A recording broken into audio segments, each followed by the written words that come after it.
1994 թվական, մարտի 23, ռուսական Aeroflot ընկերություն A310 թռիչք։ Կապիտան Եռասլավ Կուդրինսկու համար այս թռիչքը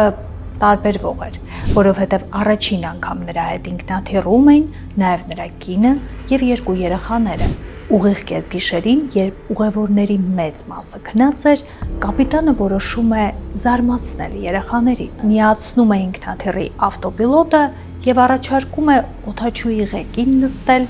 երեխաներին։ Տղան ոգևորված է, ղեկը պտտում է աջ, իսկ հետո ձախ։ Հայրը կողքից ծիծաղում է ու ոգևորում է, միայն թե կապիտանը չգիտեր մի բան. A310 մոդելի ինքնաթիռների դեպքում,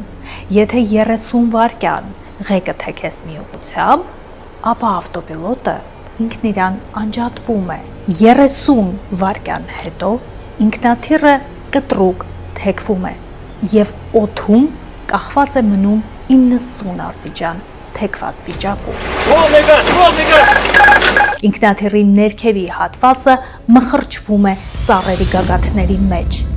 ինչի արդյունքում էլ ողբերգական վթար։ Ով էր մեղավորը այս պատմության մեջ։ Մեղավոր էր երեխան, մեղավոր էր կապիտանը, որը ինքնաթիռի և տասնյակ մարդկանց կյանքեր ուղղակի խաղի էր վերածել և փոխանցել էր իր 15-ամյա երեխայի ձեռքը,